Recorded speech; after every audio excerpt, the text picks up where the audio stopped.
Hello friends, welcome back to another video from Silicon Craftsman, the Product and User Experience Guild. I spend a lot of time talking to founders and projects and learning about their products and features so that you don't have to be lost in the wilderness as you try to find your way in the near ecosystem. Today I am extremely excited because we will be diving deep into xREF, the latest product and feature release by REF Finance. Not only have I done my research into REF Finance, but I happen to sit in the REF Finance community board, so we're going to be going deep. First, we're going to have a really quick overview of what REF Finance is and its place in the NEAR ecosystem. Then we're going to start unpacking xREF, which is a single-sided staking revenue sharing feature. Then we're going to be looking into the REF tokenomics and how xREF folds into the picture. Everything starts making more sense. And then finally, we're going to bring it all back together with a little bit of an alpha leak in regards to the governance forum and the community board and a step-by-step guide on how to stake your xREF. All those sections may not be in the right order, but they'll be linked down below. And let's get started. So REF Finance is the blue chip and the only automated market maker, or AMM, also known as a decentralized exchange or DEX on the NEAR ecosystem. At a glance, REF looks like any other decentralized exchange. We've got the swap feature, we've got farming with very high attractive rewards. Recently, they introduced stable swap, so you can transfer between stable coins with very little loss or slippage. And yesterday, they introduced xREF. What is xREF, you may be wondering? xREF is single-sided staking. So here we're going to draw a comparison between traditional farming, which involves two currencies, and single-sided vaults where you only deposit in one coin. So in traditional farming, you deposit two assets, and the purpose is to provide liquidity to the protocol, so you earn fees from the liquidity pool, and then the exchange gives you additional REF tokens as reward to compensate. As was mentioned in previous videos, when you provide your assets to a liquidity pool, there is a risk of impermanent loss. That simply means that you could have probably made more money if your assets had been sitting in your wallet as opposed to a liquidity pool. A simple way to visualize this would be assume that the market is going up, like heavily. If you've provided your assets to a liquidity pool, it basically means that you're selling your assets cheap on the way up, and somebody else is buying them and capturing the capital gains on their side. Conversely, if the market is tanking hard, that means that you, as a liquidity provider in the liquidity pool, you're catching knives. Everyone is dumping their coins on you. LPing is not for everyone. There are very attractive high returns that compensate for this potential impermanent loss. And as the name suggests, it tends to be impermanent because if you stay in the liquidity pool for long enough, it balances itself out. Just something to keep in mind. However, with xREF, or what they call a single-sided vault, you only deposit one asset. And by only depositing one asset, you're able to greatly mitigate this risk, or actually completely eliminate the risk of impermanent loss. So with single-sided vaults, you get no impermanent loss and much more predictable returns. So this would probably suit a slightly different risk profile. The key question to ask is, where are the rewards coming from? We can see 33% here on the xREF vault. We can see very high percentages on the farms. And this is where the single-sided vault for REF starts getting interesting, because xREF is a revenue sharing vault. That means that when you deposit your REF on this vault, what you're receiving is more REF that has been purchased on the free market with the revenue that the protocol has generated from the fees, the trading fees. So let's place this in the history of the protocol. REF launches, it's a decentralized exchange, and it issues, I believe it's 100 million REF tokens. Those tokens are sitting on the Treasury. Proposal gets passed, there is an IDO on Skyward. A small percentage of REF tokens were sold during IDO. Another percentage gets assigned for farming. So all the REF from the farms is coming from that initial batch of 100 million that has been allocated for farming. And you can start to see the issues here. What happens if one day we run out of REF for rewarding people? The remaining REF has been allocated for marketing purposes, community, funding the dev team.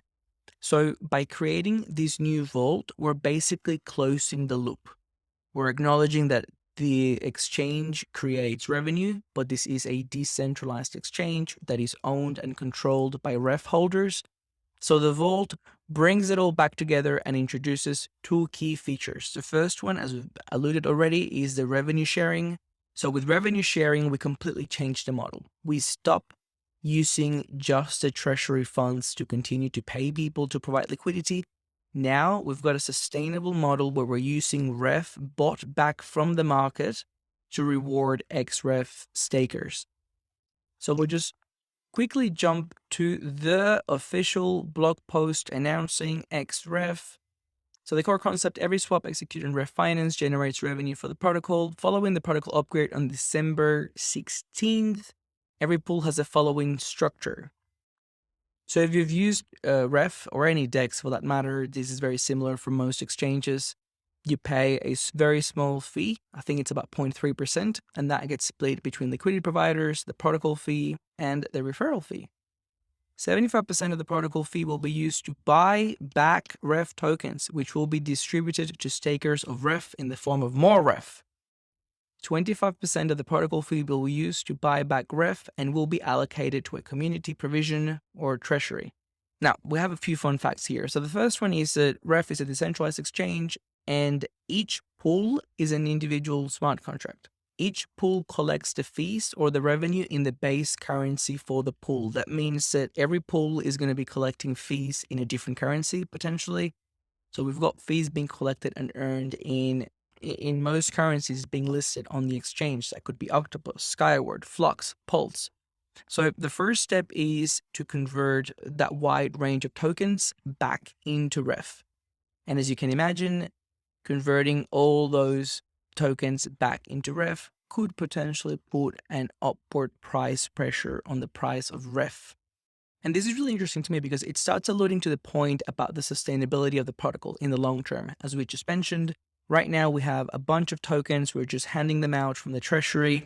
But with this model, we can see how now there's two things happening. We're introducing a mechanism that guarantees some stability and like a minimum price of REF, because there's going to be ongoing buy pressure from the protocol itself, buying back its tokens.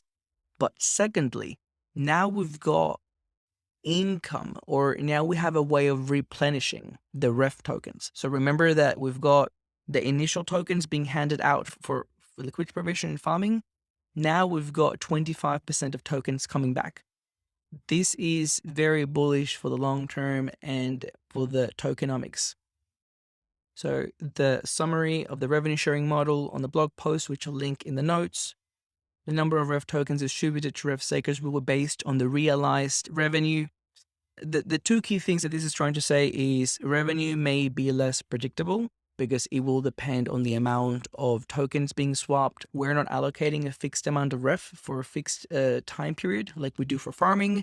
So the amount of REF distributed will be based on the revenue, which is based on the volume traded on REF. If you start to think of how early is the near ecosystem, how many more projects are going to have IDOs, how many more projects tokens are going to be traded in the future, REF at the moment is the only decentralized exchange. I think it is possible to make the bullish case for REF volume increasing and the amount of revenue being distributed to REF stakers also increasing. As we mentioned before, the realized revenue corresponds to the tokens withdrawn from the protocol liquidity shares, which then be used to buy REF tokens. We've got the split between the REF stakers and the community treasury. The process for the first buyback has already started and can be followed, commented on our governance forum. This is one of the areas that I think are deeply underrated of the near ecosystem and probably crypto more broadly. It is completely decentralized and it is completely open. I may have mentioned before that I actually have the great pride and honor of sitting on the REF community board, and I would invite and encourage everyone to participate in the governance forum. So this is a place where you can often find alpha leaks. Just because of the open nature of the protocol, we discuss everything there. and the proposals are there before we implement them. So let me give you a quick glimpse of how this looks like. It's not the sexiest looking form, but it does the trick. You can read all the proposals. This is the relevant one for withdrawing protocol fee. This one is a little bit technical, so I wouldn't blame you if you end up a bit more confused after reading it than before. But the reason why it's a little bit intense in terms of the amount of proposals that we have to put through is that each pool is a separate smart contract. And because XREF is a decentralized exchange controlled by a DAO, we basically need to vote on the withdrawal of every single fee from every single separate pool. The other side of the coin would be going to the XREF AstroDAO. So Astro is the infrastructure for DAOs on the Near ecosystem. Most projects are deploying on AstroDAO. This is the XREF Sputnik. And so all the existing proposals have already been passed. So let's go to approved. On the blockchain, if you dig deep enough, you can find all the information. You'll be able to see from all the approved transactions, all the fees collected in the coin. So we've got 1 ETH, 1 wrapped ETH, 35,000 USDT, almost over 4,000 REF, and the list go on. You can keep scrolling and see all the fees collected and the purpose. So this will be used for purchasing REF back. So going back to REF Finance, a really quick UI UX review of the new xREF feature. I give it a 9, maybe a 10. I've always liked the UI of REF. I like the dark colors. I think that this page is very well designed. So at the very top, we've got a very clear value proposition, earn more by REF, and a very Matrix Illuminati looking logo. Then we have a very simple explanation of what I've spent more than 10 minutes digging into. By staking REF, you have the opportunity to earn fees generated by the protocol. Any REF holders can have a share in the revenue earned by REF Finance. Beautiful, simple. Now, there's something here that should be obvious, but some people may miss. It is only the REF holders that stake their REF on this vault that are eligible for the revenue split. So even though the revenues may not seem like a huge amount right now, it can actually amount to a decent return based on how many people are actually depositing the REF. So moving down, we can see the staking APR. At the moment, it shows 33%. I wonder what the time frame for that is. On the right, we've got our xREF balance. I've got 19.84 REF deposited just earlier today.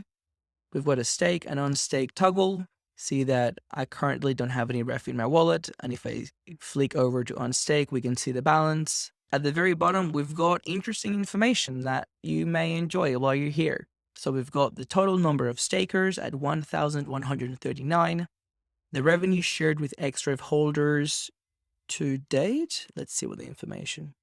This number corresponds to the cumulative shared trading fee revenue to xREF holders. It is equal to 75% of the total platform revenue. It will differ from the actual REF token buyback amount due to price fluctuations. Interesting.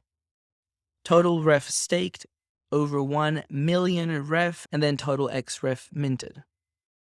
There's only 2 more things that we need to know. The first one is that the REF for xREF is coming from the revenues, but also there are going to be boosted rewards for the first 4 years. So boosted rewards means that people that stake on the xREF vault will actually have 2 income streams. The first one will be the actual revenues of the protocol when converted into REF, and the second will be a little bonus from the Treasury to reward early adopters. This is another measure to transfer ownership and control of the exchange over to our users, and we can see the returns here. 2x in the first year, 1.5x in the second year, and off it goes. The final thing is that xREF is yet another step towards full decentralization. As I've mentioned in this video, I'm currently sitting in the REF community board. The community board serves as a representative of the wider community. It's currently comprised of about 22 people, and we vote on proposals. So all the proposals to withdraw protocol fees, we vote on and approve. xREF will enable holders to participate in the protocol governance directly. The community board is likely to stay just to provide a higher level strategy advisory, but it will be really nice to see xREF holders actually being able to participate in governance directly. And finally, a quasi-alpha leak that you may have missed if you have not read the blog post. The team is also discussing with key partners in the ecosystem to increase the utility of xREF. Like STNR is using collateral on finance, why can't REF be used as collateral in the future? Eyes emoji. So I love this. I am a very big fan and proponent of having yield-bearing assets such as STNR used as collateral for loans. And the reason why I'm such a big fan is because of capital efficiency. Being able to use an asset that is generating you an income, in the case of STNR, 10% in NEAR, which is an appreciating asset as well, to use that as collateral to take out USD, which has stable value. And currently on Oin Finance, you're only paying 2% interest rate. It's a deal of a lifetime. Honestly, it's a self-paying loan. So being able to increase the range of yield-bearing tokens such as xREF is going to be huge. Now, just to wrap it all off, we're going to actually do a little bit of staking. It takes about 4 seconds, and ways to participate in xREF would be to do some regular farming. So I've got some octopus near here. I claimed earlier today, but we'll just do it again. So all the farms give you REF as rewards. xREF would basically come as an additional income layer. After you've claimed your REF, all you have to do is come over here, select max. It's not much, but that's all we had to claim, stake, approve the transaction, and that's it.